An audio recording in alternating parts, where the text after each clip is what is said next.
I'm Ryan. And I'm Andrew from the Dad.io podcast, a podcast member of the Gonna Geek Network. Just like the show you're listening to now, The opinions expressed are those of each individual host. Check out all the other podcasts at GonnaGeekNetwork.com. And get ready, because geekiness begins in 3, 2, 1. Stand by for a brand new episode of All Things Good and Nerdy. Good morning, everyone, and welcome to episode 386 of the All Things Good and Nerdy podcast. This is recorded live on Sunday, December 29th, 2019. The very last Sunday and podcast episode you have from us here in 2019. It'll soon be 2020, and we'll have stuff. Yeah. I'm Chris. Joining me today, as per usual, my good friend, Anthony Bachman. I are here for the last time this year. Indeed. And we don't know Willie might be here. We haven't heard from him in like 3 days. So we're assuming he has the Christmas and festive spirit and will just be here at a later time. So, yeah, go team. He might hop in there. He got nogged. He got straight up nogged. That's what you're saying in pre-shows. Maybe he just had a little too much eggnog. He loves him that eggnog, and someone's got to love it, because it's sure shit not me, because eggnog is gross. I think it's disgusting. I was listening to All Fantasy Everything. Apparently, they got some love for the nog on that crew.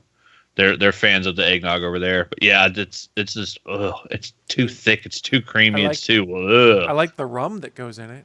Does that just give me the eggnog? Hold the eggnog. Yeah, give you the rum. Hold the eggnog. Just give me the rum. And then I can put some Coke in it or something like that, or I can just put it on the rocks. Who knows? Depends on how festive I want to feel.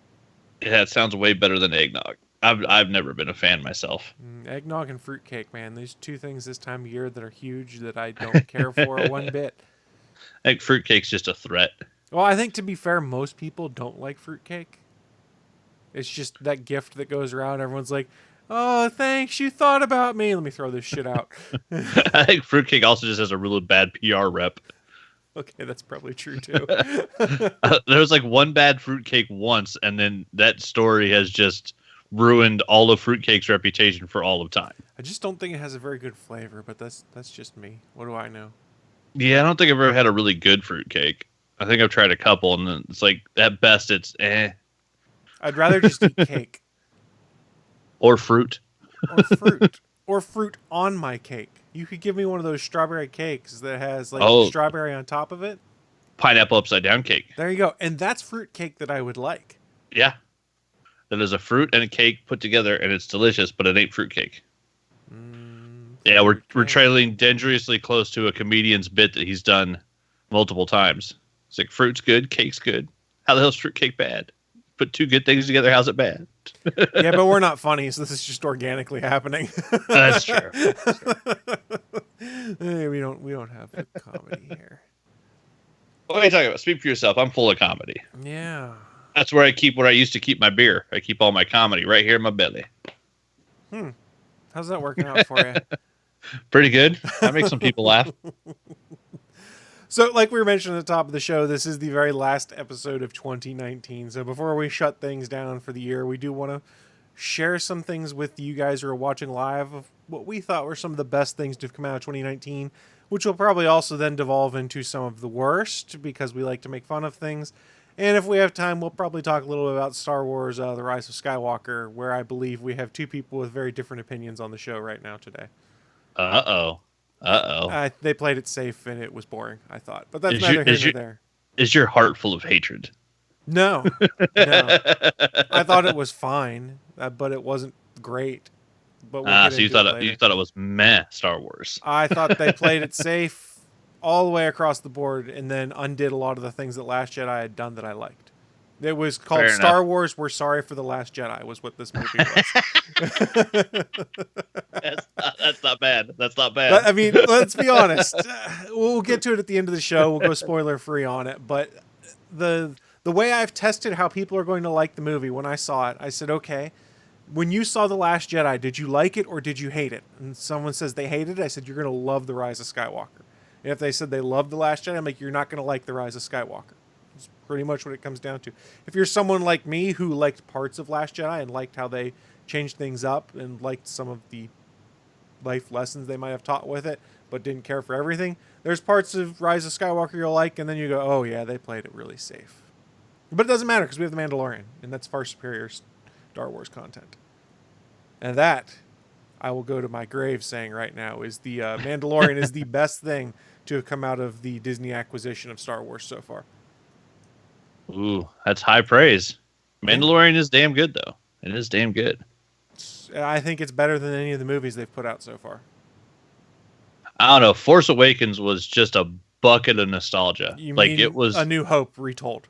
exactly like I said, a bucket of nostalgia. JJ hits you over the head with the nostalgia bucket harder than any director in like the history of the world, and it so fucking worked for me. Yeah, It's like we're gonna give you 3 all new characters and the same story you love from 1977. Hell yes. Yeah, let's put it this way. When it comes to Star Wars right now, I really hope they take a break from movies for a little bit and then figure out where they want to go with things and then keep giving us the television content where you can tell a story in the Star Wars universe, but it's not all predicated on relations back to the Skywalker family or how's this going to impact the galaxy at large. Part of what I've liked about The Mandalorian is it's a story told in that galaxy that doesn't necessarily have to change everything else in there. It's shaped by the events, but doesn't shape everything around it. And yeah, and it still fits into the continuity. What I'm actually looking forward to is I'm hoping that, like, if they talk about like giving Rian Johnson his own trilogy or giving another director their own trilogy or giving someone else their own TV series, I'm really hoping that they like finally go out there and give us like a Knights of the Old Republic, give us like an ancient Star Wars tale that has no bearing whatsoever, that's thousands of years apart from anything we've seen, which is what made all the expanded universe so great. But you can tell a story in the Knights of the Old Republic that takes place, 30,000 years before the Battle of Endor? Yeah, like long so time. No matter anything that happens or anything you see, this is like an entirely different civilization that's going to rise and fall and rise again, all before any of the Darth Vader stuff ever happens. And so you don't have to worry about killing off characters. You don't have to worry about making sure, other than not blowing up planets, which, you can't really tell too many stories on Alderaan that aren't pre-New Hope. But, other than that, if you go the ancient stuff, Knights of the Old Republic, anything like that, like they did with all the KOTOR video games and stuff, you have a whole new world of Star Wars that they can dig into and introduce fans to that didn't read the comics or play those video games. And especially like the old Knights where it was literally like the Jedi were like temple guards and like more militarized. And they all wore the red armor. Like, there's some great stories that were told in that universe and a lot of stuff they could dig into. Well, if you believe what the rumors were about Rian Johnson's trilogy and what he'd said in some interviews, it was supposed to be set far in the future from what we've gotten in the Skywalker films. So this is a story after Rise of Skywalker, potentially hundreds or thousands of years in the future. Let's see, thousands I'd be good with. Hundreds, and it gets problematic again because you might get Star Wars Legacy, which is the story of Cade Skywalker. Right.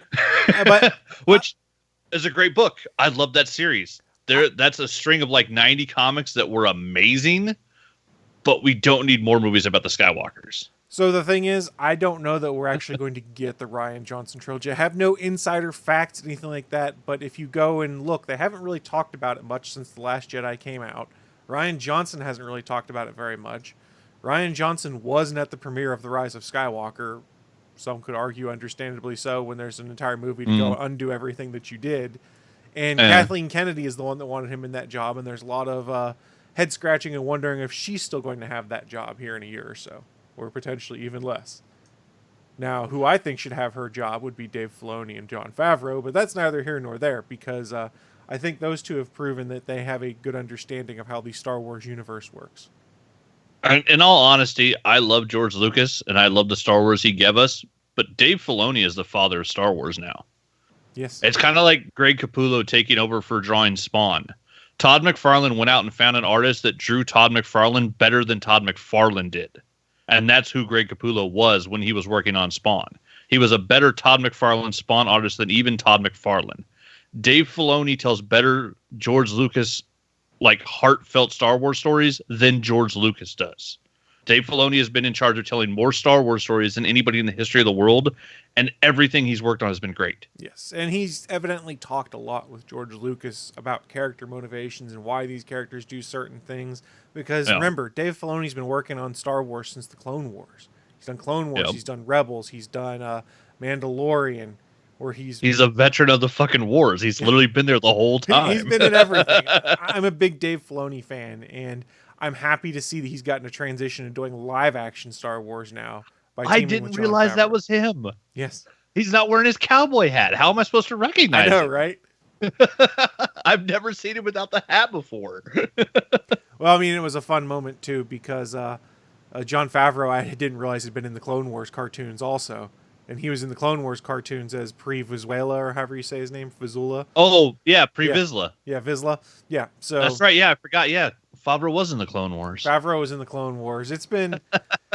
there's some good content out there right now, and we'll touch on Star Wars content and stuff as we get to the end of things, because Mandalorian's exciting, Rise of Skywalker has exciting parts. I'm glad there are people that love it. I'm just someone who's meh. But credit to those people on the internet like myself, and I'm not trying to pat myself on the back, who aren't going out there and being annoying a-hole fanboys towards people who are like, I love Rise of Skywalker, similar to what we saw when people are like, I love Last Jedi, and then you had people just crucifying them on the internet. It's okay to not like something, guys, and you don't have to then go and share it with everyone on the internet and fight by throwing around slurs and curse words and ridiculousness. It's been a slightly tamer group for this last Star Wars. I don't know. Maybe people matured or people just quit caring. Well, it's also, I think it's a 2-to-1 thing. Out of the trilogy, if you like 2 of the JJ movies and you didn't like the Rian Johnson movie, you've got more like argument to back it up. And I mean, they're both great filmmakers. I wish we would have seen what Colin Trevorrow was doing. I wish we had seen what his original plan was. He did say something to the effect, assuming I read this correct, that Palpatine was not in his plans. And I also kind of wish we would have seen what would have happened if JJ had the time and they'd given him enough money to sit down and do a trilogy. Mm-hmm. To where if he'd been able to plan out and storyline 3 movies, and then actually film all of those, you would have had a rehash of Empire Strikes Back for Episode 8. I know, and think how good that would have been. Empire is a lot of people's favorite movie. Give me something at least a little original. That's all I want. Maybe I've gotten spoiled with like Marvel then saying, okay, we're not going to do just comic book movies. We're going to do espionage movies, and we're going to do space adventures and stuff like that. They do original stuff. I don't need rehashes of everything I've seen before. Like, Doctor Strange 2 should not be a rehash of Doctor Strange 1. From the looks of it, it's not going to be. No, but I think it's not. That was just an example I was trying to make. I wasn't trying to imply that I think it's just something where I think JJ takes risks other places. I think Star Wars is somewhere he doesn't want to take risks. I think Star Wars is something that's sacred enough to him that he's afraid to take risks, even as a creator, because JJ's created some great stuff. But like, there's something like where it just harkens back to him as a kid, where he just wants to redo what George did in his like visual style, and just try to make the same thing and make it feel the same way. And he puts the feels in it like a motherfucker. But yeah, it doesn't seem to be. It's not really where he takes risks. That's fair. I don't know. Let's save the Star Wars stuff for later. I know I keep going back to it. What we did have here was trying to run down some of our favorite things from 2019. And Anthony had put together a list that, we have just kind of dumped in our show notes. So if you want to get a sneak preview, you can go to bit.ly/ATGN386. There's the show notes with what we've put in it. We're going to run down some of our favorite movies, comics, streaming shows, things like that here in 2019. And when Willie hops in, he is coming. We did get confirmation. He was just a little under the weather. He will join in with us. So let's start with the simplest thing. What was your favorite movie of 2019, Anthony? Oh, that's the simplest thing? That was such a hard one. I know, right? I had to go back and look. It's like, wait, so what all got released this year? Because, yeah, it's one of those things, like, once December rolls around, like, you remember, like, the summer blockbusters. You remember stuff you just saw, like, this Friday. Like, you remember shit you just watched. But it's like, wait, what came out in February? What came out in January? Like, there was a lot of good shit that came out again this year. But, yeah, I went through everything. And, had runner-ups for Far From Home, dealing with the fallout of a certain movie. And then Star Wars Episode 9, because I did love it, because it is, the trilogy of the trilogies.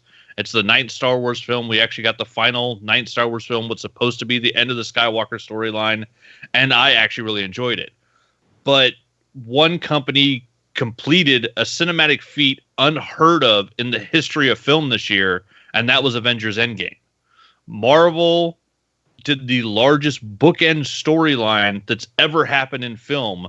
That's technically a run of 22 movies over damn near 15 years. And so from Iron Man 1 to Avengers Endgame, you get almost basically one full storyline, which is insane. And yeah, really just for, hearing On Your Left and Avengers Assemble like that, it wins. It wins. And then the writers give us a movie where not only do you kill the villain, they killed him twice in the same film. They created the ultimate bad guy and then give you a time travel heist movie where you get the option to kill the bad guy twice. What other movie has let the good guys kill the bad guy twice? Like, that's insane. Yeah, you're not wrong. I absolutely loved it. Endgame I cried in the theater when I saw Endgame. And I bought it and I watched it like 4 times the week I got the Blu-ray. I cried when Jon Favreau talked about a friggin' cheeseburger. Not once, but twice. Oh, yeah. The first 2 times I watched the movie, he's like, I'll get you all the cheeseburgers you want. And there's just tears rolling down my face. Like, oh, God. Jon Favreau, friggin' cheeseburger gets me. Yeah, the cheeseburger line got me, and the fact that, like, he didn't have to be in that movie. Like, they didn't have to have Happy in that movie. The fact that they're like, no, we are all here because Jon Favreau took a risk, did Iron Man, and fought for Robert Downey Jr. to be cast as that character. Kevin Feige knows that, and he's like, no, we're going to give Favreau the fucking best line at the end of the movie. We're going to have him talking to Tony's kid saying, I'll get you all the cheeseburgers you want, and fucking just making your heart just clutch up. It's almost like he's great at kicking off new universes. Yeah. yeah. The motherfucker. That, the chubby dude from Swingers? Yeah. He got really good at telling stories. Really fucking good at telling stories. So when it comes to my pick, I made a point that I wanted to stay away from like the Marvel movies and things like that. Those are obviously going to be at the top of anyone like our list because these are the kind of things we love. I wanted to go and try and find something that was, what was a movie that I came out going, holy crap, that was a great experience. I wasn't expecting what I came in here and saw. That isn't one of the big spectacle movies. And for me, it's one that came out over Thanksgiving. It's Rian Johnson's Knives Out Whodunit movie with Daniel Craig rocking a Southern accent as a detective with just an insane ensemble cast that play off of each other really well. It was just a fun callback to those whodunit movies where I didn't quite have the mystery figured out, but I had a lot of fun with it. The characters are great. They took Chris Evans, one of the nicest guys in the world. Eat shit. Yeah, and turned him into a dirtbag. You eat shit? And they turned him into a dirtbag, and I loved it. And you had to know he was having fun getting to play a dirtbag in a movie after always being the good guy, the guy who is the sentinel of liberty, America's virtue, things like that. He gets to play this asshole-ish kid that's basically telling everyone to eat shit. And it was a ton of fun. And you could just see the fact that he was enjoying it. Everyone else was enjoying it on set. It defied all of my expectations. I don't know, it's a movie I'm going to rewatch multiple times because half the fun is trying to figure out the mystery. And once you know the mystery, not quite as fun. But I will probably watch it again when it comes out on home release or when it's streaming somewhere because I really did enjoy it. But I went in there not knowing what I was going to get, going, I know I like most of Rian Johnson's films because they're just, I don't mean this insultingly, they're strange. They give you a weird twist, they play with expectations, and I have fun with it. Yeah. And that's exactly what Knives Out was, and I had a blast with it. So I'm purposely veering away from the big spectacle event movies and trying to find something that exists outside of that. And it's Knives Out. I had a blast with it. Yeah, Knives Out was great. And yeah, like the Chris Evans role is anti-typecasting at its best. It's Mark Hamill being stuck as Luke Skywalker for 20 years and not being able to find a job. And Chris Evans going, no, I need to work, motherfuckers. I got Captain America money, but I got bills to pay. So I'm going to go do a movie where, I'm a spoiled rich kid that cusses everybody out and acts like an asshole so that people will remember I'm not Captain America. I'm just an actor. And he nailed that in this movie. And it reminded me of Clue. Like it's a classic ensemble, super fucking cast of incredibly talented actors with, in a well shot, environment where you got almost an entire movie taking place in one house. Almost the whole film takes place in one location. And some of the shots they were showing, what was it? The cinematographer, because so many characters had eyeglasses, They had done things where they had done stuff where they had taken the lights that are pointing at the actors to get them well lit and like marked them up to make them look like window frames so that the reflections in the characters' glasses would fit the environment in which they were being shot and filmed. Like, that's insanely genius. Like, they made it to where they didn't have to hide the lights. They could actually use the lights and made them part of the environment so it looked correct. Like, yeah, the whole cast, the whole crew, the script, the cinematography of it, the whole thing. Knives Out is a fantastic film start to finish. The whole thing was just damn well done. I really enjoyed it a lot. Evidently, other people did too. I know Rotten Tomatoes isn't the greatest barometer of everything, but it's at a 97% on Rotten Tomatoes right now. Nice. And I will also say I had not seen Blade Runner 2049, was that it, or 2047? Yeah. Whatever one that was. And one of the guys I follow on Twitter who's big in movies and stuff shares a lot of things from there. And he goes, Ana de Armas was amazing in that. And she goes, she was amazing in Knives Out as well, which I have to agree with. And I did not realize that she's also in the next Bond movie too. Wait, so is that the nurse? Yeah, Marta. Okay, I only watched the new Blade Runner once. I'm trying to think of who she was in Blade Runner. I can go and pull it, but she was evidently in Blade Runner, and he was very complimentary of her there, which I haven't seen yet. I thought she was awesome in Knives Out, and she and Daniel Craig played off of each other really well. So I'm kind of excited to see that she's in the new James Bond movie also, where she gets to play off of him some more, and then presumably get to be a bit badass, because in the trailers we see her handling a few different guns. Nice. Yeah, she was a great actress. I loved her in Knives Out. And for those that do enjoy the numbers, here's the best part. Knives Out had a budget of $40 million, which you got to figure a good chunk of that was Jamie Lee Curtis, Daniel Craig, and Chris Evans. Those three names are going to take a chunkier budget. They weren't working for scale. $40 million budget so far, it's earned $199 million worldwide. It's at almost $200 million worldwide for a $40 million budget of a whodunit movie. Like, that's fantastic. It's made 5 times what it cost to make. And according to IMDb, she played Joy in Blade Runner 2049. Joy. Joy. Huh. I'm going to rewatch that. Because, it wasn't a bad flick. It's a bit long.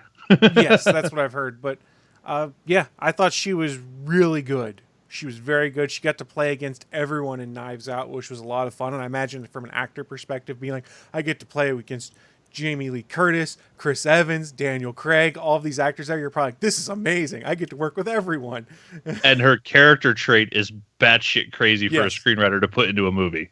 But it especially works. Especially a whodunit movie. Because and it is. It's one of those things where you can't say too much about the movie because you can totally spoil it and ruin it for anyone that's going to watch it. But it's like the Michael Douglas movie, The Game. It's one of those ones where you can't go rewatch Knives Out like 4 times in a week. Like, it wouldn't be fun. But if you wait 5 or 6 years and then go rewatch it again to where you maybe kind of forget some of this stuff, like, that's one of those movies you can go back to once a decade, and it will be a fantastic rewatch because you don't remember all the details. Yes, I think that's a fair way of putting it. But yeah, that movie, like I said, defied any expectations I had going in. It looked good. I'd seen the positive reviews online, and I'd seen the trailers and went, this looks like it could be fun. And I went in and went, holy crap, this was a revelation. I was not expecting what I got here. I looked at my watch afterwards, I'm like, holy shit, it was this long? I was like, I didn't even know how much time had passed because I was so pulled into the movie, which I think is arguably a sign of a good movie. Yeah. If you don't realize more than 2 hours has gone by, that's good writing. Exactly. Good writing, good pacing, good film. Exactly. So let's move on to our next category. That would be favorite comic, which is obviously probably going to figure it a bit more for one Mr. Anthony Bachman because I'm not reading as many comics as I used to. So why don't you kick us off? I don't know. I figured you'd want to go first because I'm just going to follow you on this one. The biggest event of the year for me was Hawks and Pox, the House of X and the Powers of X. Jonathan Hickman got brought in to basically destroy and recreate the entire X-Men line of books from Marvel.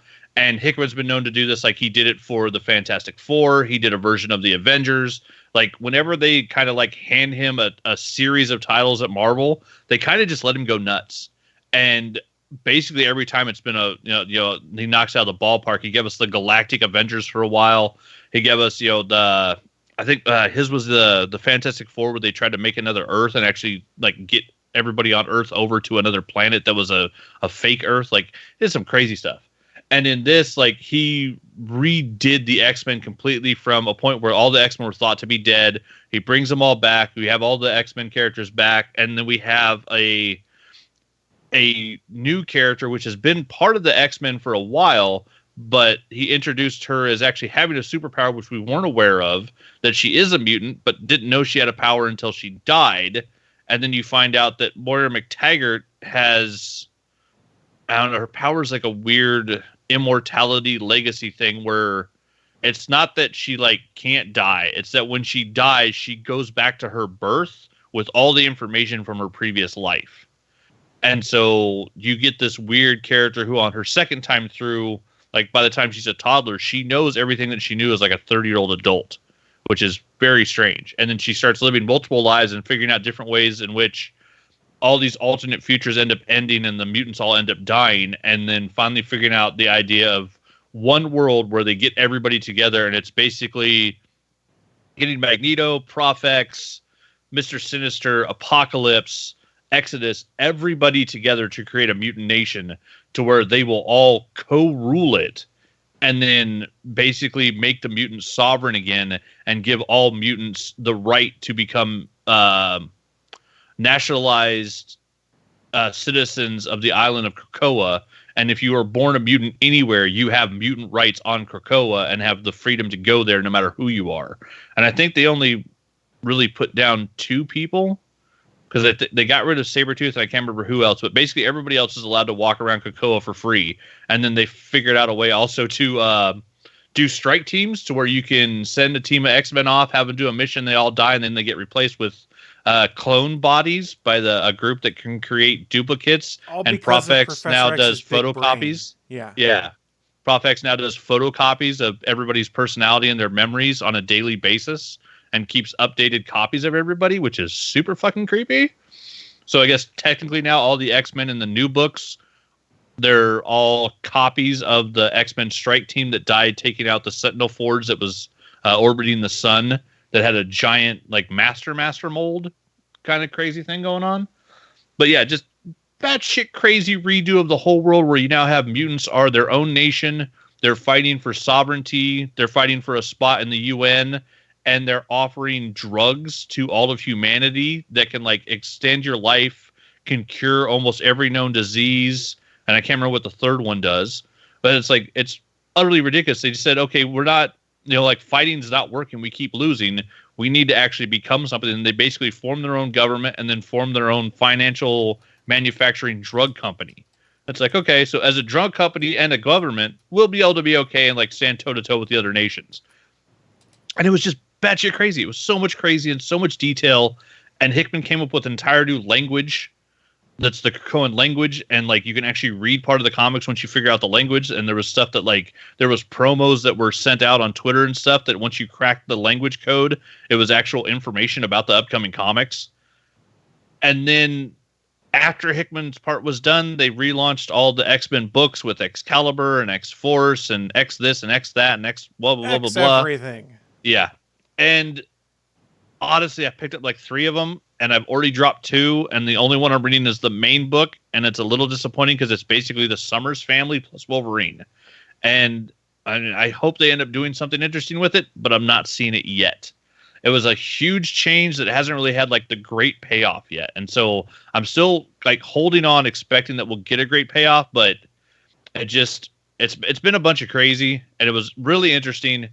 But it didn't like have the culmination to it that I was really hoping for, like an event type of thing. It wasn't really so much an event as it was world building. And Hickman's great at world building. He's one of the best writers at it. But it almost seemed like it came down to like, hey, we're done. And okay, what was the point? Or hey, we're done. And what do we do from here? Because yeah, I enjoy a lot of the world building events and things like that Hickman does. But it feels like whoever gets stuck with it afterwards is kind of like, what the shit do I do now? Yeah, it's like they aren't given enough information to keep going forward. It's kind of, you've redefined everything and you've changed how everything works, and I don't know quite how to tell a story in this world now. Yeah, and they already have like one strike team that like instantly was like, oh, this is a group that's going to go off and do their own thing. Like the Fantastic Four, when he did his whole revamp on that, like while he was in the process of doing it, was fascinating. And then at the end, you're like, What? How are they going to continue these stories? I'm very confused because he Yeah, was and doing then Future they Foundation did. and Fantastic Four at the same time. Oh yeah. I forgot about Future Foundation. And then I did have two runners up. Speaking of FF, this year Dan Slott, after moving off of Spider-Man, took over Iron Man, and then they also had him bring back the FF, which was one of the teams that had been missing, with basically Marvel just shitting on Fox and saying, well, we're not going to do X-Men comics in the Fantastic Four, and so they'd actually canceled the Fantastic Four for a while. So Slott was able to bring back the FF. So we got the Thing is back and actually married his longtime girlfriend. Had the world's craziest honeymoon where he had to fight the Hulk while his timer was clicking down to before he turned human for the one day of the year, which was an awesome fight episode because it was almost an entire issue of Thing fighting the Hulk, but he had a timer at which he had to beat the Hulk by a certain amount of time or he was going to die because basically Hulk would then be punching a human Ben Grimm, and we all would know how that fight would go. And then the FF came back and they found out that Parker had bought their building when he had Parker Industries and then lost it because of Doc Ock and all the other craziness. And so the Baxter building no longer belonged to the FF, which was kind of messed up because they found that out when they came back. And then they moved into a building on Yancey Street for Yancey Street, of course, that the Thing bought for them, which is awesome because now they basically live in like an apartment building on Yancey Street where like the FF, all the kids and their family live, and they have a giant thing set up there, which is just awesome because Reed, of course, filled the interior of it and made it bigger on the inside than it is on the outside because he likes working inside of TARDISes. But yeah, they brought the FF back and they've done a really good job with they've already had a fight with Doom. They've had the whole wedding adventure. They had the fight with the Thing fighting the Hulk, and now they're dealing with the consequences of redoing their first rocket launch and finding out that the original rocket launch that caused their cosmic powers maybe wasn't an accident in the storyline that's going on right now, which is really kind of cool. They're on a different planet and dealing with that. And then my other runner up was Superior Spider-Man. They ended up giving Doc Ock his own book where he went to Frisco and was actually trying to be a hero and being the protector of San Francisco as the Superior Spider-Man. And like it was the idea is designed to fail. Like it's a supervillain trying to be a hero. He put himself in like the half clone body that they built during the last Spider-Man Clone Saga thing. He escaped, so he had a body. What do he call himself? Edward Tulliver or something. This is a weird name, but he basically had a physical body that had all of Spider-Man's powers, but didn't look like Parker. But it had a full copy of Doc Ock's brain without any of his mental problems. And so it was a crystal clear brain with all of Doc's intelligence and a body with all of Parker's powers. So it's basically everything Doc Ock could ever want. And they did a really good job in that book, and it ended up ending this year.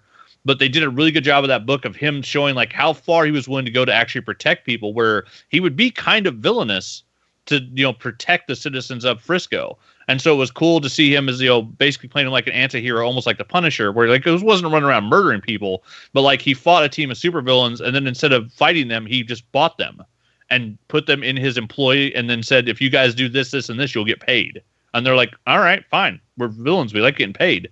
And so like he took the super team in town that was causing problems, he just bought them. And then they very specifically did one episode where after the War of the Gods thing, where the Norse ice trolls attacked everywhere, Doc Ock had figured out a way to phase all the people of Frisco out of reality, like out of touch with reality, so where basically the civilians couldn't be hurt by the frost trolls. And so then he ended up going around, bouncing around through a bunch of different wormholes and stuff, trying to help people with different teams and stuff. But some people ended up dying.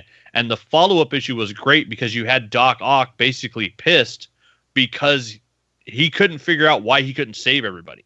He's like, I'm fucking smarter than everybody. I'm stronger. I'm faster. I'm more intelligent than anybody I've ever dealt with. I'm smarter than anybody I've ever had to deal with. Why couldn't I save everybody? And it's actually pissing him off.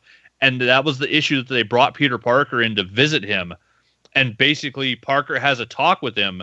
And like, he's really seeing that like Doc Ock's trying, like it's actual Doc Ock, but he's trying to be a hero. And he's pissed off that people died. And Parker finally tells him that's what being a hero is. If you were okay with those people dying, then I'd be worried. But the fact that it makes you angry, you're good. Like, that's what makes a hero. You're mad you couldn't save everybody. I'm okay with that because we can't save everybody, but you keep trying. And like, it was a great fucking issue. And also Matt Hawthorne's artwork for the whole length of the book. Matt Hawthorne killed it on that book. It's a gorgeous book. Like, that's one I would like to go back at some point and get a page of, because his Superior Spider-Man drawings are just awesome. And he's also a really good like Instagram follow for. He actually just puts up like chunks of pages as he's working on them. Yeah, that was my other runner up.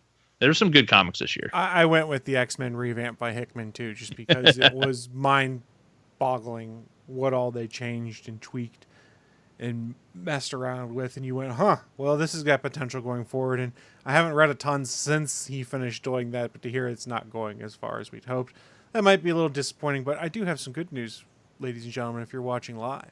Joining us now, one Willie D. Nelson. Hey, everybody. How's it going? Sorry I couldn't be here earlier. I had some problems where it's very painful to walk. No worries, Very man. painful. No worries. Now, we talked some stuff in pre-show, but what we are at now is running down some of our best ofs from 2019 to recap the year. And we're only 2 in right now. So if we step back a sec, Willie, what was your favorite movie of 2019? Nothing really sticks out from this year. It's like, oh, that was really, really good. I mean, sure, you had Endgame, but that was, we knew that was going to be, it didn't really exceed expectations with that one, except for that on your left scene. That was extremely well. That was extremely good. Culmination. Yes. Yeah. So I did watch Once Upon a Time in Hollywood, and I think that was a good movie. That's fair. That's the most recent thing from this year that I've seen, so that's why it sticks out. But So nothing. For background, I went with Knives Out. Bachman went with I haven't seen that yet. Avengers Endgame, and then touched on some of the other stuff that came out around. I purposely made a point of trying not to touch on one of the big giant box office spenders. He knew I was going to. Well, that I knew he Well, was that's going fair. to also. Well, you're predictable, Bachman. Ooh, Yeah, very we true. were in the favorite comic category. I didn't know if you had anything to add in the favorite comic side of the house. I haven't really read comics. Actually, you know what? I'm going to say, what is it called? It's the only comic I bought this year. Detective with a little panther. Oh. Lock crap. and Key. Lock. Yeah. Or no, Spencer and Locke. Spencer and Locke. Yeah, that's it. That's the only one I bought Lock this in there. year. Damn it. That's my favorite this year. Well, there you go. So that takes us to Nice. our third category here. Favorite streaming show. This is something that is only on a streaming service like Amazon Prime, Hulu, Netflix, things like that. Willie, do you want to kick us off on this one? There are so many good ones that have just Yeah, there recently come out too. But there's one, my favorite. It's not new this year, but I didn't find it till this year. Letterkenny. I Due figured to you. I figured that was going to be what he went with. Didn't a new season come out too? It did. I'm like 2-3 episodes in. I Okay. think I just got to watch a little bit. So that works. That works. And thank God. Yeah, they had 2 new seasons I know of that came out this year. One only 2 months ago, and one was it Friday. So yay. Yeah, I haven't watched. I'm still back in season 2 of Letterkenny. So As long as you watch season 2, episode 3, the butthole episode. yes. that is the pinnacle of the entire series. I'm going to say. That's such a good show. That's fair. So I'll go next. Until Friday of this week, it had not cemented its first place position. But as of Friday of this week, it is The Mandalorian that was my favorite streaming show for 2019. Just to see how it all came together at the end. They did a ton of world building in episodes 1 through 6. And then in episode 7, they set things up to basically be the final showdown. And then episode 8, you just get the ridiculous final showdown. You get Giancarlo Esposito's Moff Gideon just being a complete and utter badass, fighting the Mandalorian in a jetpack. Oh, and then a little reveal at the end that if you watch Clone Wars, Yeah. Willie, am I supposed to stop if you've not seen it yet? I have not seen the last episode yet. All right, I won't say any more then. No, you go ahead if you can just keep the spoilers low. It full on like wedges Clone Wars and something that was done in that show And Rebels. and then brings it into the live action in a way that I'm not sure we ever thought we would see. Yes. And it's literally like the last scene, and it's so fucking cool. And it makes Giancarlo Esposito even cooler than he already was, which shouldn't be possible. Yes. Episode 8 is full of all sorts of cool showdowns, battles, fight scenes, revelations of what's going to happen going forward, and just setting up a whole bunch of cool stuff for season 2, which Favreau then went on Twitter and confirmed is fall 2020 for season 2 of Mandalorian. It needs to be like Letterkenny. It needs to be like Letterkenny. Come out 2 months. That would be nice, wouldn't it? But well, they're still filming it, so it's not going to be that soon. Yeah. Oh, do you see this teardrop coming down my face? I do see that teardrop. But Get to work. So for me, The Mandalorian positioned itself to get the #1 spot after I watched Friday and had watched the full season and went, okay, this was really good. Yes, there is legitimate criticism that it kind of slows down and there's not a ton going on in some of the middle episodes, but it's on purpose. I think this is a show that is well served by the fact it was not something that all 8 episodes were dropped on one day. It was something you watched from week to week and it built upon itself. Because I think that's what helped build up the hype. And if you go and look at social media, there's a lot of hype every Friday when one of these things came out about Baby Yoda mentions or just cool things that were happening in The Mandalorian. It was neat. Prior to that, it was probably The Boys that was in second place because I haven't finished The Witcher yet, but I am close to finishing The Witcher, and I have really enjoyed The Witcher so far as well. And dear God, Henry Cavill is jacked in that show. Yes. I was like, holy crap. Was he that jacked for Superman? No, he is more jacked than he was as Superman. And he did an interesting interview where he said, I purposely wanted to make myself bigger than I ever was before because to be Geralt, you kind of have to be. And then he started also talking about the fact that all of the fight scenes and stunt work, he does his own stunt work. There's no one else in there that is playing the role of Geralt when he's doing the sword fighting. It's all Henry Cavill because he wanted to be Geralt and he wanted to portray Geralt, not just be the guy who speaks as Geralt. Did you hear about the women who don't like how jacked he is? Because let's be honest, most women are very happy with how jacked Geralt is, but not the costume designers. Oh, yes. He is actually wearing through leather costumes because his muscles are wearing down his costumes because he's so fucking big. There was actual thing on I think it was Twitter. I saw an interview where they said the only downside of the show is we've had to keep remaking his costumes because he keeps wearing through them, and they're actually made out of leather. Yes, like he's literally like tearing apart armor. Polygon did a behind the scenes thing with them. Insane. They spent a week out in Poland while they were filming it, and they were saying that was the problem there. And part of what was going on is Henry Cavill was basically just wearing his armor all the time too. Like they came on set and he's in full armor. He's making breakfast for people on set in full armor. Taking it off and putting it back on, like that would probably take damn long. This was in the morning. Like he just kept his armor on overnight, from what they were saying, to make overnight? It so that it would look lived in. This is what he was trying to do: is make the armor look lived in and worn. So like he was wearing it off of set and stuff like that. That makes sense.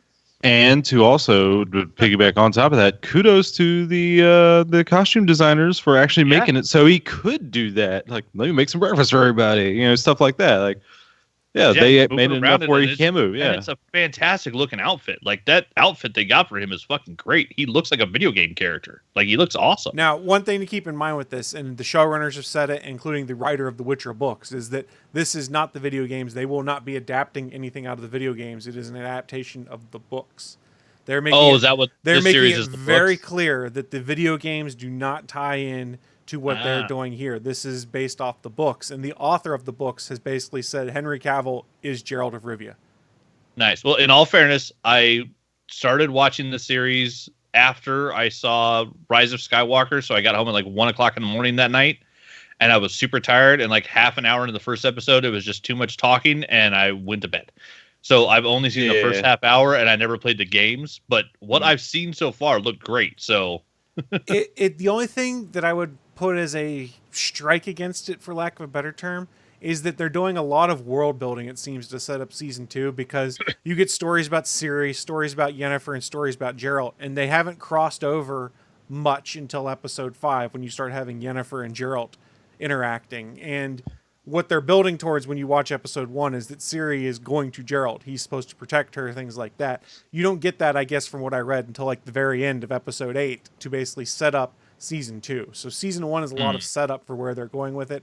And the thing that it took me a while to grapple with is they're playing around with stories being told at different timelines or different time frames, and you don't really know it. So like you get stories with Ciri that are taking place in, let's just call it current time frame, but then you get stories like the origins of Yennefer, which could be hundreds of years in the past, but they're not really telling you that that part is hundreds of years in the past. So you eventually start to see how it's all woven together, and how in this episode Geralt and Yennefer's stories are taking place hundreds of years in the past potentially, and Ciri's is taking place in what is the current time frame of the show. So it gets a little confusing there until you start making that connection. But I have had a lot of fun with The Witcher. There are problems, a little bit of, as you could put it, when it comes to just being able to tell timelines and things like that.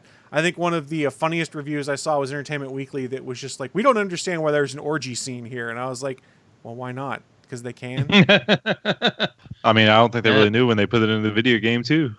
Because it's Netflix, there's no restrictions. Well, and realistically, it's more a display of Yennefer's powers, is that she's causing that to happen. It's fascinating. I did not know much about Yennefer, and most of the actors in this movie, aside from Henry Cavill, I've never heard of. But the actress who's playing Yennefer, she's really good as well. I mean, I love and I hate at the same time the fact that there's hardly any exposition. I love that. I'm like, yeah, let's just get to it. Let's just do it. And I'm like, but wait, what's going on? Like, it's still a great show. It's the type of world building where you have to really like pay attention to, and like it's filling in as it goes, but it's not telling you stuff. Yeah, I think it'll be one of those shows that'll be way more amazing on the second watch through when I have a better idea of what's going on. And they did already renew it for season 2 back in November before it even came out.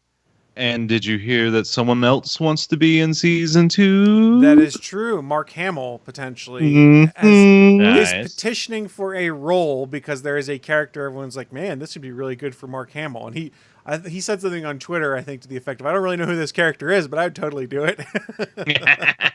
He doesn't mind working. Yeah. You go and look at the character he played in Vikings, I guess, and everyone's like, oh, this would work really well for Mark Hamill to play this role in Witcher.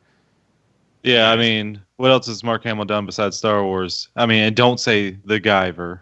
I was going to say The Trickster. Batman, the animated series. The Joker. I know, it was a joke. Spider-Man, the animated series. Who was he in that? He was the Hobgoblin. He was Hobgoblin. Are you talking about the original 90s one? Yeah. Or are you talking about like one of the weird remakes, like the one on MTV? The 90s one with Christopher Daniel Barnes as Peter Parker. He's done a lot of voiceover work. He has. But I mean, movie-wise. That's fair. So that was my pick for best streaming series and the tangent I went on. Bachman, what do you got for us? My number one also was The Mandalorian. It's a Western. It's an Eastern. It's retelling old cowboy stories. It's retelling some Lone Wolf and Cub stories. Like it's just, you know, nailing down some of the classic stories. There's an entire episode that's basically the Magnificent Seven, except it's the Magnificent Two. Like they've redone some classic stories, and yeah, it's a fantastic mercenary Western outlaw that just happens to be taking place in the Star Wars world. And yeah, the introduction, the characters they've added, the new stuff we've got to see, the introduction of Brian Posehn and Bill Burr to the Star Wars universe, I find is hilarious because those were two comedians I never thought I would see in Star Wars.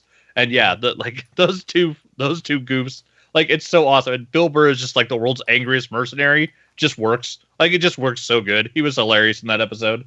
But yeah, Mandalorian was awesome. I mean, yeah, I'm rocking the Mando shirt. I dig the child. The child is very cool. I'm gonna be excited to see what they hopefully actually give the damn character a name at some point would be nice. But then for my runners up, Umbrella Academy came out this year. Umbrella Academy was fantastic. That's one of the best things that Netflix has done. God damn it, Chris. Ellen Page is super talented in it, playing the violinist as I think she's 6 or 8, whatever the number sequence is.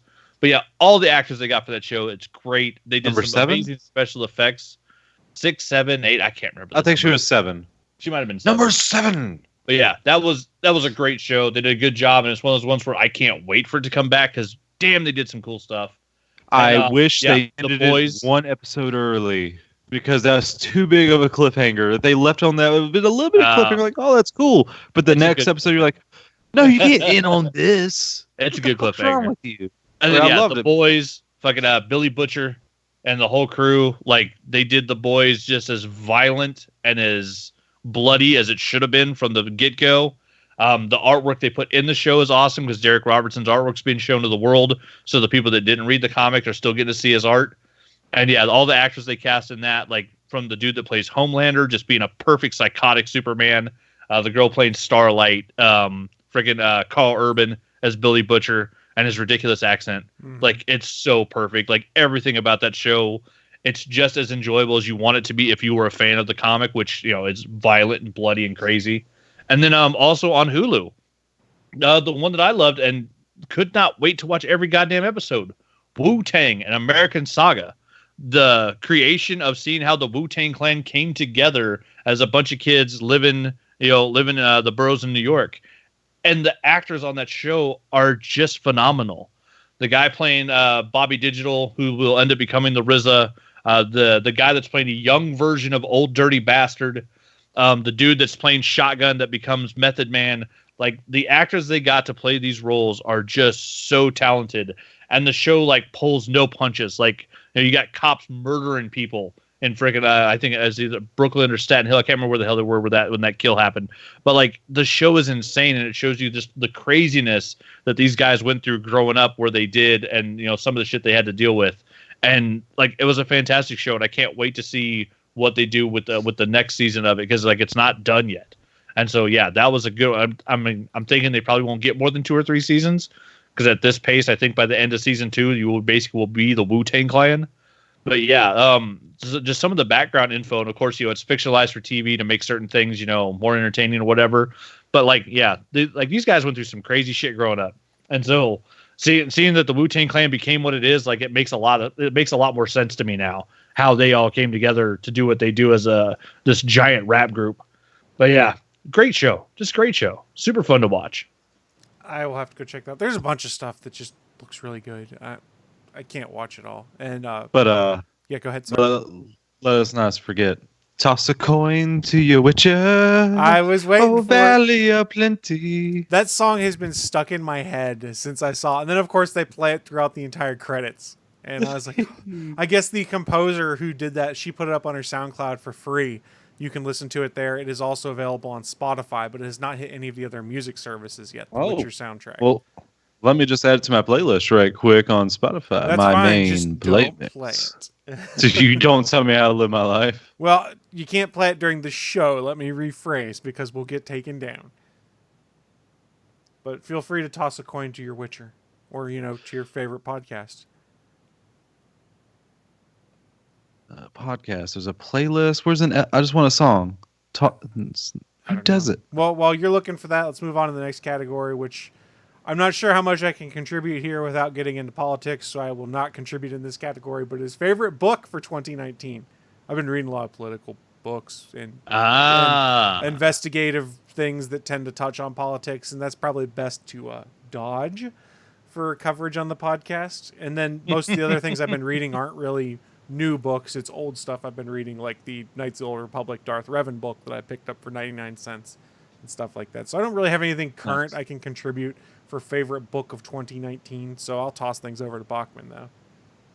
All right, my runners-up would be the Game of Thrones. I picked up a bunch of box sets this year. I reread the first book of the Hunger Games and then finished reading that series. I read all 5 of the Percy Jackson books, and then I picked up the 5-book set of Game of Thrones. And so I read through the first and second books, and so I'm now started on the third. And yeah, new to me, they didn't come out this year, but I read them this year, the first 2, and yeah, those books are so good. And I see now like why people were like crazy, or like, oh god, they're making a series of this. I can't believe they're going to do it. There's so many characters. Like, there's so much stuff to keep track of. And honestly, it's of course the case. Like, it's not shocking at all that the books are better. Like, I'm really excited to see where the books go by comparison to the show, because I haven't seen the last season, so I'm not super disappointed with Game of Thrones yet. I'm still happy with where I am on the show. So at some point I'll see the end of it. But yeah, so I read those new to me this year. Those were really great. But my book of the year was actually Scythe. A friend at work told me about it, and got a copy of it from Amazon, read that through. It's another like young adult world, another weird dystopian future. But this is one where we have conquered death. And so basically humans can live forever. And so what's been instituted is this policy of randomness where like people get chosen for different reasons depending on different whatever, and a scythe shows up and basically ends your life. And so the people that get chosen to do this job are basically government sanctioned murderers that keep the population down because people are still having kids, but people no longer die. And so you have this weird job where they're like the most revered people in public, but they're also the people that scare the hell out of people because you're the only way you die is if an accident happens and you can't get rebooted into your body, or a scythe shows up and takes you out.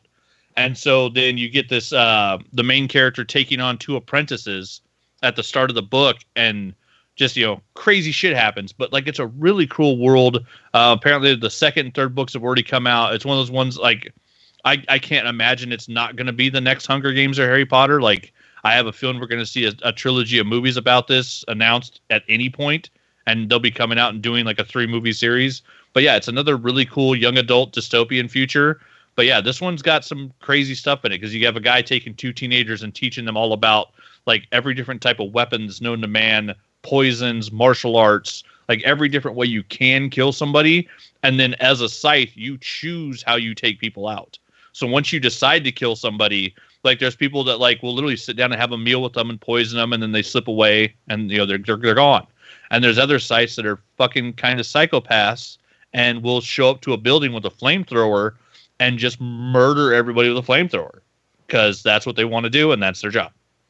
Like, it's a weird fucking world. But cool. Yeah, it's something I think we might see on the big screen pretty soon. Now that there's a trilogy of books, like it's just right for the picking. Someone somewhere is selling that to a studio right now. So, or on a streaming series or something like that. Yeah, too. Or on a streaming series. I think we will see Scythe at some point in the near future on the screen, and it'll be damn interesting because that first book was good. I need to pick up the second one in paperback. I think the third one just hit in hardback. So yeah, as soon as I can, I'll be reading the rest of those because yeah, that was a crazy novel. Well, and side note, I just ordered The Last Wish, also known as Introducing the Witcher, on Amazon because it's the Kindle deal of the day for $4. So now I can start reading the Witcher books. Nice. Translated from Polish to English because I don't know Polish. Sorry, guys. Chris? Yes. Can I let me just interject here with my cunts of the week. That'd be you, Chris, for giving me hope because Toss a Coin to Your Witcher is not on Spotify. It said it was when I was on Polygon. You gave me hope. Well, it shows up, but it's blacked out. Oh. Well, maybe it's not anymore, but it was supposedly. I tried to add. They have also shared the Polish version of Toss a Coin to Your Witcher that you can find online now, so you can hear it. I don't speak Polish. I don't either, but it's interesting because it's the books were originally written in Polish. Willie, if you want, I can just send you the SoundCloud link to where you can find the song. No, because I want to add it to my playlist on Spotify. Well, I don't know what to tell you, Willie. I'm sorry. I will go. You can say I'm a piece of shit, Willie. I know that. I will go and look again and see if I can't find it for you. How about that? How about I throw things to you right here, though, because next category, Willie, is your favorite game of 2019. And this could be tough for you. You play the most games out of any of us here. So we're going to make this tough. And we're going to go to you first. All right. So I do remember saying earlier this year that Dragon Quest XI was, but I found out that didn't come out. That came out last year. So, which I didn't know what year it came out. I wasn't really into it, so I didn't pick it up till this summer, and I had so much fun. Still need to go beat it though. But I'm well over 100 hours into it. But you know what? I'm going to mimic back in 2015 what my favorite game of the year was, because I was going through a bit of a rough time at the end of 2015, and a certain game came out that hit perfectly in the right spot of everything I wanted it to be, and it just made me feel better about myself. Not because story, just because I found this thing I like, and that was Until Dawn. I bring this up because this year Supermassive came back with Man of Medan, which is a very similar game. It's a shorter game than Until Dawn, of course, because this is going to be part of an anthology series, and this is the very first one, so there's some roughness to it. They're probably working out. Hope they work on some of the stuttering issues, but other than that, The story is really well done. I like the fact that you can play it by yourself. You can play it in a room full of people, and everyone like passes the controller. Everyone like between 1 to 5 people, you can pass controller. Everyone controls a character. So when it's that character's turn up, you pass it to that person. That's awesome. Or you can play online with someone where you both control 2 different people, and that does switch and swap, who you're playing as. But there's always like one of the 5 characters. You and your friend are going to be one of them at the same time and doing similar things.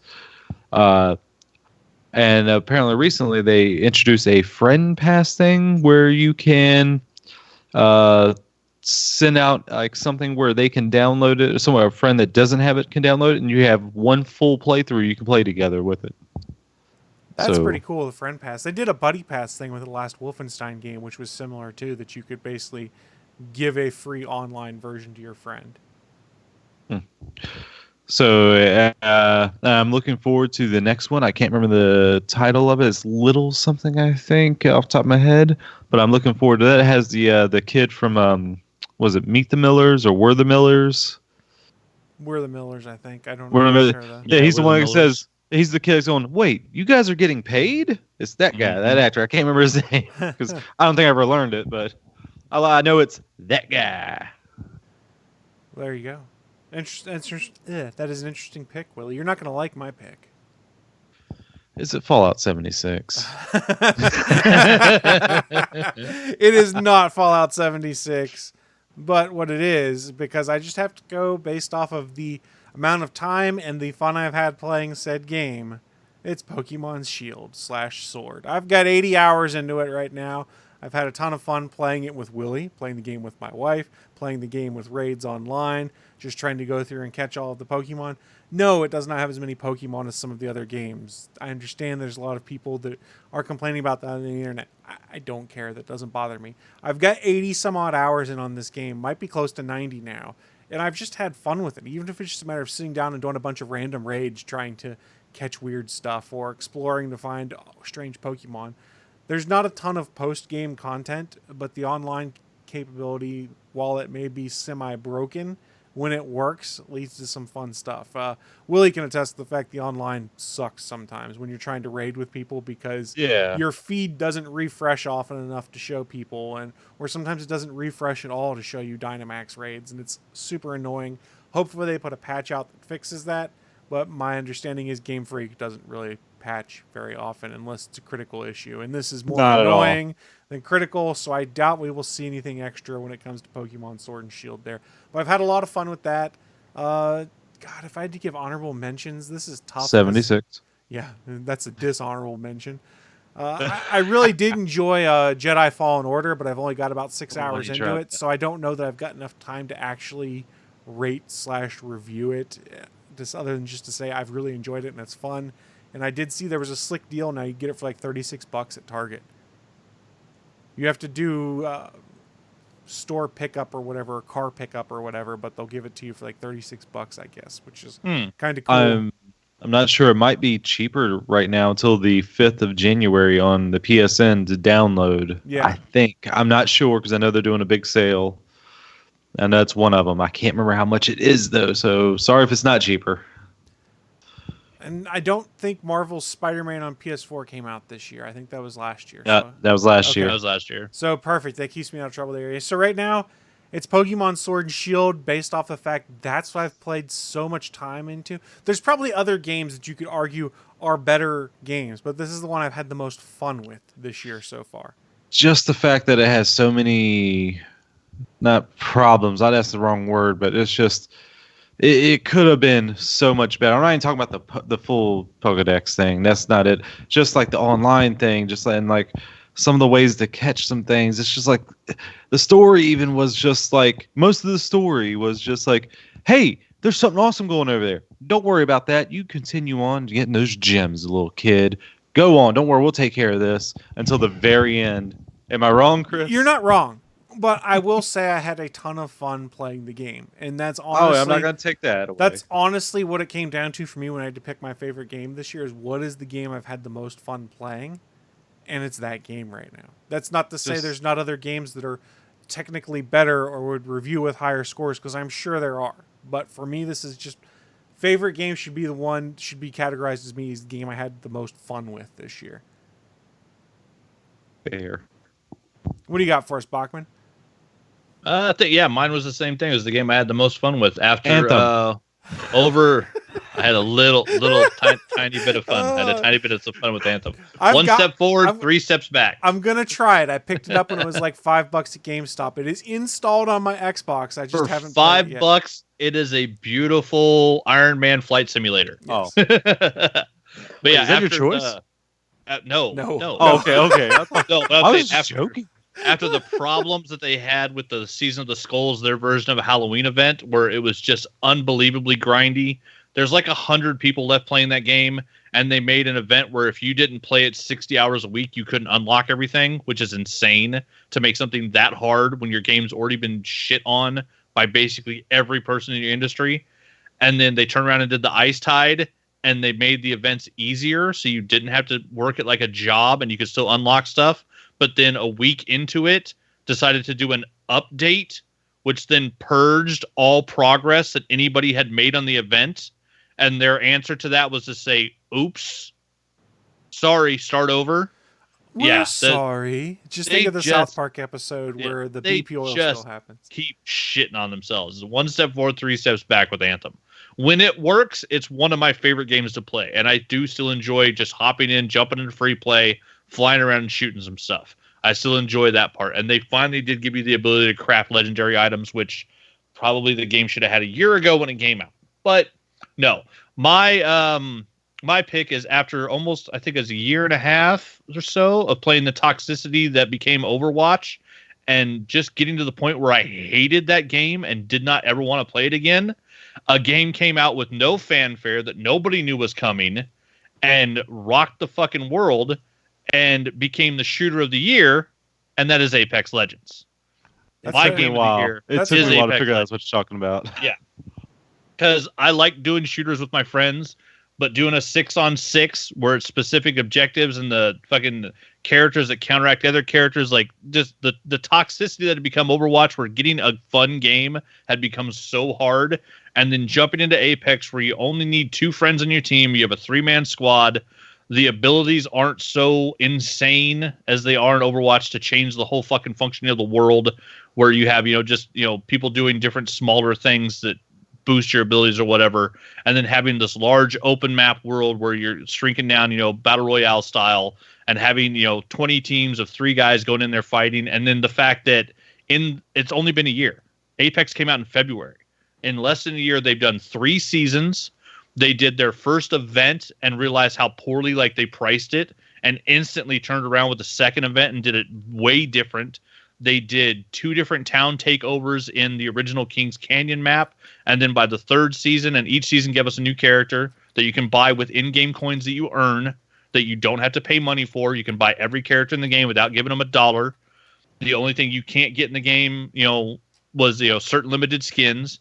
And then, a lot of us ran up to level 100 real damn quick. Most of us before we left Kings Canyon and got to melt down the new map that's in Season 3. But then Season 3, we got a new map. We got a new character. We got new game modes. They had probably the best Halloween event I've ever played in a video game, with the fucking going back to Kings Canyon at night. And when you die, you turn into a zombie and try to hunt the other legends. Like the Shadowfall mode was one of the coolest things I ever played. And just the skins and stuff that you got for playing that were awesome. And then now, the Halloween or the holiday event that's going on right now with the Hollow Days with Mirage's town takeover in Meltdown, and the train attack sequence where it's King of the Hill on a train that's going around in a loop. Like all the upgrades and changes that they made, the changes to pricing and stuff, where they've been this is the one company that EA is kind of letting Respawn be apparently more in control of what's going on, because they seem to be very responsive to what the community says about an event. Like they made it to where, getting certain unlocks and stuff were way easier. They've been, just super responsive about everything, and then building characters, building some of the coolest skins of any game I've ever seen, adding in charms and stuff, and then realizing these people have been at level 100 forever. What's the fucking point of that? You can't earn Apex packs anymore. It's getting kind of grindy, and they're like, oh, we're going to move the level cap from 100 to 500. go earn 400 more levels worth of free Apex packs and game charms and guns and badges. And we have 400 more levels for you to grind through now where you actually feel like you're getting progress and earning stuff. So yeah, I have had more fun playing fucking Apex Legends than any game I played in the last couple of years. So yeah, that is my game of the year. I love Apex Legends, and I got my little Lifeline Funko Pop next to my TV. I have my main. So if I'm not doing a challenge, I'm playing Lifeline. And fucking AJ Shea's coming through, guys. I love it. So much fun. More Funko Pops. Damn right. I will say I've been going back to Titanfall too and playing that. It's a great game. I love that game. Yeah, I've been playing just the multiplayer. I haven't never even beat the single player. The multiplayer is fun. The single player is actually really fun too in that game. I've never even logged into the multiplayer. I downloaded it and started the single player, and I'm really enjoying it, especially because it is, the Apex Legends world that Titanfall takes place in. So they're, the button layouts basically the exact same except for the abilities and the Titan versus having, different legend abilities. So yeah, playing in that world is fun as hell, and I love the Titan. Like, it's a cool way to run a mech. Like, what if they brought last? What if they brought a Titan to Apex? If they could figure out a way to do that and not break the gameplay, it would be very interesting. No. I want it to be broken just for a bit. I would love just like what is going? How come I can't get a Titan? I want to see that just for a little bit. Just Willie a little wants a fun. Titan event where there's a Titan event. Want Titan chaos. event would be cool. Here you go. Where you have to run in and take out a Titan with your 3-man squad. That would be kind of cool. They could maybe do that. And then also I did have a runner-up, Dead by Daylight.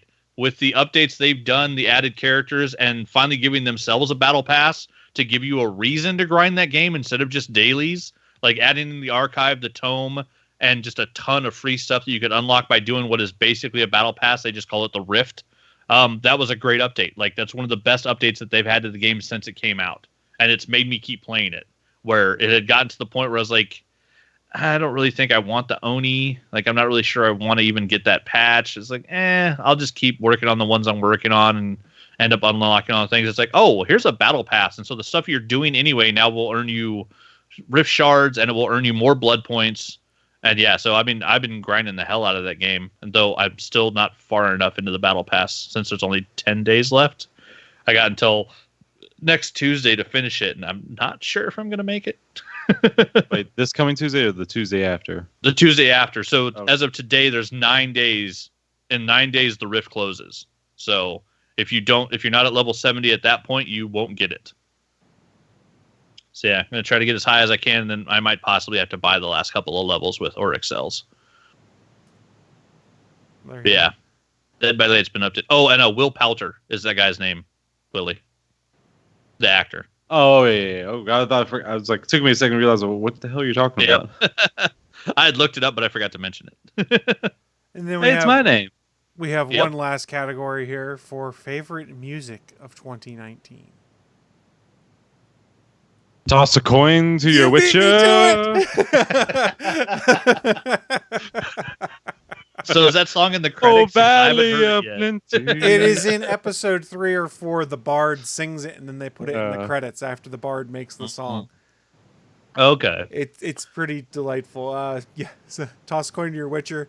I was going to go with Alan Silvestri's Portals song for Avengers Endgame, but honestly, I'm going to pull an audible here at the last second.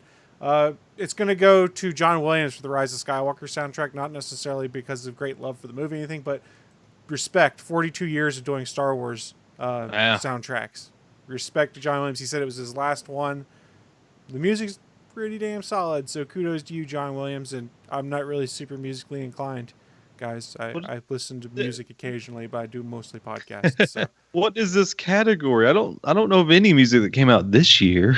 Well, you're not paying attention. I mean, John Williams is awesome, and it doesn't matter if you like that movie or not. There's still scenes where he hits you in the feels with the score.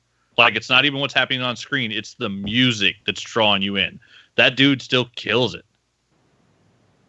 But apparently, Willie didn't listen to any music this year, so he doesn't know what's going on. Well, I mean, I don't know what came out. Here's what I've been adding to my playlist recently. You have Southside by Moby, Son of a Preacher Man, Dusty Springford, Kids in America, Kim Wilde, Torn, Natalie Imbruglia. Natalie Imbruglia? Girl from Oklahoma, Still Panther. Somebody's watching me, Rockwell. I mean, what do you want from me here? That was the first album I bought. My first album was Americana by The Offspring. Nice. First, I bought a vinyl of Rockwell with the song "Somebody's Watching Me" on it. Somebody's watching. So one of us, Didn't do when it. he's not listening to podcasts at work, I listen to Spotify, and so I will listen to my new weekly updates and get new stuff in my music every once in a while. But no, this year for me, Luke Combs. Luke Combs tied Shania Twain 50 weeks at number one with his first album, This One's For You, which kind of helped you know that it was released, and then they added tracks and re-released it. You know, good marketing idea. But he went from kind of it's basically like almost, I hate to say it, the Bieber thing, where he was a guy like doing videos on YouTube, and then he built up a fan base, and then he got really popular, and like he just did a giant tour, and like he's everywhere. Fucking Luke Combs is killing it, and he just put out his second album that's got What You See Is What You Get, which has possibly the greatest country song ever, Beer Never Broke My Heart, on it, which is just a goddamn good song. I have now bought 3 albums, and the guy's only put out 2. So I bought This One's For You, I bought the redo of This One's For You, and I bought What You See Is What You Get. I actually own all 3 of his albums in physical copy, and then I sit at work and listen to it on Spotify, because that way I know he's getting pennies every time I listen to the songs over and over again. And almost, I was going to say, almost every day for probably a 3-month period, I started my workday by listening to the entire Luke Combs list of tracks on Spotify. So like the first hour and a half to 2 hours of every workday, I was listening to every song he had on Spotify. Like the dude's just a genius songwriter and has a hellaciously good voice. Like he's my favorite thing in country music since Garth Brooks. Like he's awesome. Should we be worried for him? Why? Beer Will Never Break My Heart. Was that the title? Oh, it's Beer Never Broke My Heart. Beer Will Never. That sounds like an alcoholic right there. No, I it's mean, the like whole thing this about is some painful, like all the bad things in the country song is that beer never broke his heart. Yeah, Yeah, and women how many have done it, country bosses listeners have are done it. alcoholics? A lot. That's also the one thing, like he's really good at writing songs. Like it'll be what seems like a sad song that'll have a funny twist, or it'll be a funny song that seems to have a sad twist. He's really good at doing that with his lyrics. Like he's got some really, really good lyrics. But yeah, one of my favorite artists, and definitely my favorite artist of this year. I've listened to more Luke Combs than I've listened to anybody this year. And yeah, both of his albums are just fan-fucking-tastic. And yeah, I mean, I bought the one twice because it has 2 versions and one has like 4 more tracks on it. And then he's done a bunch of live stuff with like Brooks and Dunn. What was the other one he did? I think it was Chris Church. But yeah, he's got a bunch of different songs out there. And like I've never heard a song of his that I don't enjoy. Like the guy's just super talented. So, Chris, do you actually want to add any kind of music, or do you just want to throw in the soundtrack stuff? I'm just throwing in that. I got nothing, man. I mean, I can't blame you because you heard me. I don't really listen to popular. I mean, when I'm in the car, I listen to podcasts, I listen to sports talk radio, or I listen to some playlists I have curated on my Google Play Music of stuff I like, which is generally older music. So modern or current day music, I'm not really up on. All right, this one ain't going to make much sense, but I'm just going to sing this a little bit. The only boy who could ever teach me was the son of a Reverend Willie. Oh boy. Yeah, see, It's a parody. It's a parody. I'll listen to like classic rock on Spotify too, but yeah, like I keep listening to like my Discover Weekly and stuff, so that like I mean that's like where I heard Billie Eilish for the first time. Like I'm not 20, I'm not going to be up on what the newest thing is, but I don't want my music taste to completely stagnate. There is new good music coming out, and I would like to hear about some of it. I will say my Discover Weekly is not really like new music. It's just like music that, hey, you similar taste to what you've been listening to. But was that they have a thing on there? Was it Artist Spotlight or something? New Artist Spotlight? What's it called? Yeah, there's New Artist Spotlight. There's other than your Discover Weekly, Release there's Radar. Release Radar, where it's here's new stuff that we think you might like in accordance with what you've already listened to. Because then that's guaranteed to be new songs. Oh, because I love my Discover Weekly. Love it. Oh yeah, and yeah, my Discover Weekly is based on a lot of old country and old '80s rock. Like I get a lot of Bryan Adams and Journey on my Discover Weekly. Like I just got here, The Wanderer by Dion. Because I'm the wanderer. I You don't have know. Spotify, so sorry. Oh, sad day, Chris. What's wrong with you? I have Google Play Music. Yeah. Spotify does a that's pretty nice. good. They got a pretty good algorithm. Once you Oh, start yeah. liking songs, they got a pretty good algorithm. Yeah, but mine gives me YouTube with no commercials also. Well, I get that from other means, so I have not watched a commercial in so long unless I'm at over someone else's place. Because at my place, I'm commercial free, baby. Commercial free Willie. And speaking of which, this week's episode is brought to you by Squarespace. Oh yeah, where's my Kidding. dollar? Kidding. They're only buy that paying for Willie. $1. Oh well, that's some horse shit. Yeah, I got a goldenpalace.com tattooed on my back. Actually, he shaved it into his back. Okay, I'm Oh. not that hairy. I mean, not hairy enough to actually shave anything into my back. No designs. I mean, That's just wrong, Chris. That's just wrong. Sorry, guys. Looking at the time, holy shit, we've been recording for almost an hour and a half.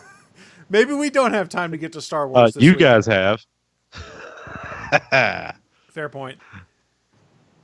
Yeah, I don't think we have time to get to Star Wars this week, so next week it is. That's how we'll kick off 2020. But before we shut this thing down, we do a little segment called What I'm Into. It's our chance to share with you guys who are watching live or listening at a later date just what kind of geeky and or nerdy things we've been getting into, so that maybe, just maybe, you'll want to try them out yourselves. Or in Willie's case, probably not want to try them out. Apparently not. I mean, wasn't that what we just did? Well, that was the best of 2019s. I mean, a lot of it was some that was really recent. I mean, let's be honest. When we go to my TV shows, it's going to be Mandalorian. It's going to be Witcher. When we go to video games I've been playing, it's going to be Pokemon Sword. Oh, I did start playing because they had a bunch of games on sale in the eShop for my Switch. I am playing Final Fantasy VIII again right now because I picked it up for $13. Ooh, ew, ugh. I'm retching here. Yeah, Ugh. you'll really like The this worst one because ever. All I did was farm magic, specifically the spell of Demi, and then I junctioned it to my health, and my health went from 800 to 2,200. Final Fantasy 2 is better than Final Fantasy 8. You friggin' heathen. I know Final Fantasy VIII. That whole magic system, it penalizes you for using magic. Here's this cool thing. Don't use it because it'll make you weaker. Well, since Willie's so wrong, we're going to take him off screen right now, and we'll continue. How the am I rest of wrong? the show. How am I wrong? Was anything I just said wrong other than the opinion of Final Fantasy 2? Was the magic system wrong? Well, yes, it's wrong, but There we go. We'll just go back to that one. And from what I'm seeing on the PlayStation Store on the website, Willie, Jedi Fallen Order is only it's $49.79. It's 17% off. okay, I wasn't So sure. I know it was on Chris's Way sale. would be, yeah, it's on sale, but it's still $50. So You can Chris's find- Way Yeah, would be cheaper if you want the physical copy. if you want to do the physical Yeah. copy deal, you can find it on Slick Deals for how to do it with Target. But digital, I don't ever have to worry about getting up when I can't walk to change disc, That's fair. and it's That's just true. there. And the deluxe edition is also on sale for 20% off, and it is $55.99. I All don't that know does what's is give you included. some extra skins and an art Skins. book, a digital art book. So who cares? Okay. Yeah. So if you want a digital art book, they you want, cool it's willing to skins? spend $5 Not on it. really. Most of the skins in that game are dumb. Can I do have a question about the game? Can I have an orange I lightsaber? believe so. Yes, I think you can even get a double-sided lightsaber. Oh yeah, I just want orange. bow staff style, motherfucker. Have your daily dose of vitamin C. What else have I been getting into? I was going to go to the movie theater. I didn't. I've been off on vacation for the last week, and by vacation I mean literally doing nothing in my house besides random cleaning and laundry. So a staycation. It's been a staycation. It's been pretty delightful. That sounds very awesome. I had some fantastic Indian. Indian food on Christmas Day because we didn't want to cook, so we went to the local Indian food place that was open on Christmas Day, and it was delicious. Some tandoori chicken, some mixed grill items with some other chicken, and then a seasoned salmon. It was delicious. So, yeah, that's my suggestion. Go try foods you don't normally have, and if you can have them on a holiday, it's even better. So, January 1's coming up. You can try some new cuisines you've never tried. You should do that, folks. Do that. Who wants to go next? Awkward silence. I can do it. Bachman's up.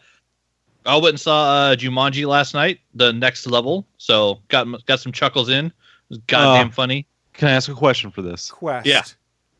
Did Aquafina not look like Miley Cyrus A little bit. in that movie? Yeah. I thought that was Miley Cyrus for a second. I was I like, did wait, too. Miley Cyrus isn't Asian though. What's going on here? No, I don't see it, but I don't know. I got Maybe total With her Miley hair Cyrus pulled vibes back at like first. that? Yeah. Because I just saw the night before. All I know is saw she does a really good job of playing a nebbish Jewish guy. Yes, Because true, that's too. who she's supposed to be. Yeah, the actors playing other actors in this movie. It's so over the top from the last one, and it's awesome because you get all the stuff that you saw in the trailer, but then you end up getting other stuff that you don't know is coming, and it's so well done. It's super funny. Yeah, the Rock kills it. It's anything with the Rock. Like, just go watch it. You know you're gonna love it. It's Jumanji. They could do 7 more of them. I'll watch all of them. If it's got Dwayne Johnson in it, it's going to be great. Karen Gillian's awesome again. And then, yeah, forget Danny DeVito and Danny Glover. Both awesome. Just, it was another great film. And then, yeah, there's a shot at the end where Danny DeVito does something in the last sequence of the movie that's just killer. But yeah, that was awesome. Rise of Skywalker, saw that, loved it. And then enjoyed my Christmas. Went out to my buddy's kids were sick, so we didn't want to go to their house, so they actually took me out for sushi. So we had sushi for a late Christmas on a Thursday, and then the boys got me a nice new Funko shirt, which I didn't have. Marvel since 1963, I think is what it says on it.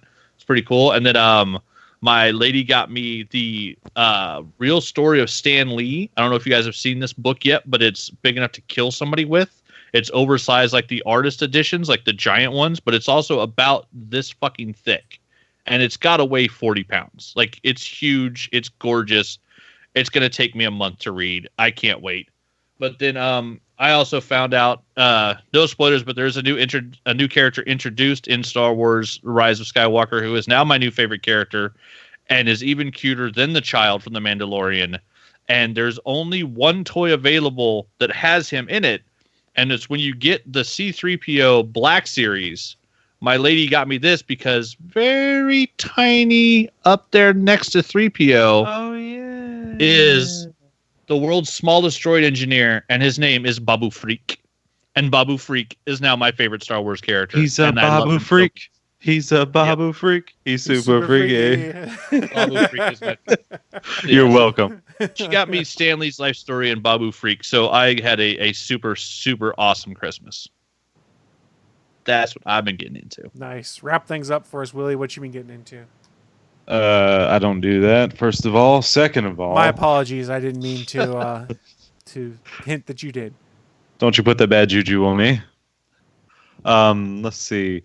What this week? What did I do this week? Oh, yeah, it was Christmas, wasn't it? Yeah, There was a lot of Christmas. yeah. So it was a lot of family stuff. Yeah, that's pretty much. I didn't see anything new. I've been playing Titanfall 2. I went back. Actually, I went back to Star Wars Battlefront 2. I've been playing that some. They fixed a lot of the problems with those loot crates, and doesn't look like they're coming back, which is good. And it's still a fun game. I'm going to say right now, it's a fun game. Look, of course, DICE makes. I don't know how they do their lighting effects, but it always looks amazing. It's that lighting effect. I don't know how they do it. And I'm just waiting for the next generation with ray tracing, when that's going to be coming. And that's going to be even more amazing. When you get your Xbox One, Series X, Series XX, 1, 2, 3. No, you got a couple more words in that title. Oh, I'm sorry, I forgot. Yeah, where you mean Close when I enough. pretty much buy a PC? Yeah. Well, That my effectively what they all are at this tower? point. Yeah, when's you going to get your Xbox tower? It's an Xbox mini fridge. Get it And right. First of all, no, I'm not. I'm sticking with PlayStation, especially since it's going to be. Well, I think it's still just a rumor. We're being backwards capable with PS4 at the very least. Oh, unlike the Xbox, which is backwards compatible with every. No, I'm just fucking with you. Go ahead. Oh yeah, you mean all these Xbox games I already have? Buy And them the ones digitally for dirt the cheap. one I do have over there, it probably wouldn't be backwards capable What game with the is original that, Xbox. Willie? Test Drive: Eve of Destruction. I honestly don't know. Or I also have Incredible Hulk Ultimate Destruction over there as well. Wow, my 2 Xbox original games I have. about destruction? Have destruction. Yeah. Oh, I'm sorry. I'm just gonna say they're Xbox One. That's what I'm gonna say because it's the first Xbox. Then my Xbox One over there. Because fuck you, Microsoft, you pieces of shit. How do you sleep at night, Bill Gates? Oh yeah, you have. On a pile Yeah. of money and a I pile of doubt he even supermodels. worries about the Xbox. Like, yeah, you're just doing whatever. I don't care. You do your thing. I'm over here. I'm sure that's what he does. I don't think he gives a fuck about the gaming side. Of course not. He doesn't need to. No. Exactly. I also started Dauntless, which is came out on consoles. Well, apparently I heard a couple months ago. I think I just heard about it. I started playing it, and I'm not one for Monster Hunter because I'm like, yeah, whacking away at the same creature for 10 to 15 minutes and not really feeling like I'm doing anything doesn't sound fun. But somehow Epic made this feel fun, and it's got its hold on me. So I've been playing Dauntless a whole lot, and I do know this game is fully cross platform play. Mm-hmm. You can play with that because I play with people on the Xbox. I play with people on PC. I don't think I've seen any little icon for a Switch yet, but you can play on your Switch, I believe, from what I heard. I believe so, yes. But I haven't just seen the icon, so maybe there's not a lot of It Switch says players. it is available for Switch, PS4, Xbox One, and PC on the Epic Games Store. And it is also free to play. Fancy. Yep. So I you played want it me and to have not download spent $1 on it. I've spent $4.99 on it, I can say, just because, like, So if you buy stuff with, say, on the PC, does the stuff you bought carry over to if you logged in on, like, your Xbox or your Switch? Do you know? I don't have a PC to. You ask Bachman. Hypothetical. Is it cross-platform support like that for? You bought stuff on your PlayStation, right? Yeah, that's true. Yep. Okay, so try it on your Switch and see if you have access to that stuff. I don't have it down. I can't do that right this second. No, but, no. Well, I'm saying that's a way to test it though, because you That have is right, two that's true. systems. Yeah, and it's cross-platform. So if you can access that stuff on your Switch, if it's locked to your account and not to the system, then that would let you know that you could buy something once and it would go across all platforms, which is how it should be if it's an all-platform game. But I can see a problem with that though, because I mean, if I also had an Xbox Series, whatever you want to call this thing, whatever the current one is, I'm not gonna say Xbox One because they can go suck a damn dick for that. If I had one of those, I mean, if I bought it on the PlayStation, some coins for it or whatever it's called, why some of that money goes to Sony? So and it doesn't go to Microsoft, so I can see that being a problem. So is your currency in that just coins that you can buy from any platform, or you could go into a store like a Fortnite card and say I want $25 for $25 worth of coins? Or no, it takes you to the PlayStation Store to. Right. So that would be how it works with any of these games. It takes you to that storefront to buy those. But I'm just wondering, like I can see that being a problem. I mean, I would hope that it would just be carrying over because that just makes more sense. My hope would be if you buy DLC, then it carries over to any place you log in, regardless of the console. Yeah. We can play it and find out. I mean, I'll install it on my Xbox and on my Switch and try it that way. That's the easiest way to do it, probably. Or my PlayStation. And it's just a fun game. Play with me, Chris. I will consider that. Play with me all night long. Oh, gross. Oh, This guy is creepy. So he is. So question for you guys before we shut this down: do we want to take the Cats challenge and watch the Cats movie and make fun of it? No. Oh, that was going going to be my news of ever the see week. that movie, no matter what. Yeah, did you hear about? Doesn't cost me any extra money. Unless me you either. pay me money, I'm not going to watch that movie. And I'm also looks- Bachman on that. It looks creepy as fuck. And also, did you hear about they're actually updating the special effects in it as the movie's already out in theaters? They put a patched version of Cats the movie out. Yeah, I saw the photo where you can see Judi Dench's hand. Like they didn't even finish the fucking movie before they put it in theaters. It already looks awful, and then they put a half-ass awful version out in theaters. Like, what is wrong with this company? That movie looks creepy as fuck. No, all I will their never money watch went that. to the people, the actors, Right. Apparently. and the choreography, probably. To be fair, They should just toss a coin to us. toss a coin to your Willie. Oh my. So, friendly reminder, we do stream this show live every Sunday, 11 a.m. Eastern, 10 a.m. Central, over on Geeks.live. That is the official streaming home of the Gonna Geek Network. So, we'll be back next week in 2020 with more ATGN shenanigans and ridiculousness. We'll probably make fun of things, and we'll probably finally talk about Star Wars a little bit. Oh yeah. We talked about it a little bit. We did talk about it a little bit. Baba Freaky. Before we shut this thing Babu down, Freak. you guys have any final thoughts, anything like that you want to share with folks as we kill the live stream? I want to apologize that the first half of this episode was not as funny without me. That's my bad. I'm sorry. This foot. Sometimes I wish I could just chop off whatever is afflicting me, so I could just go on and be, and it will never take me on again. But at least I didn't let the pain get to me for this episode. Thank you for patting yourself on the back so hard. Willie out. Yeah.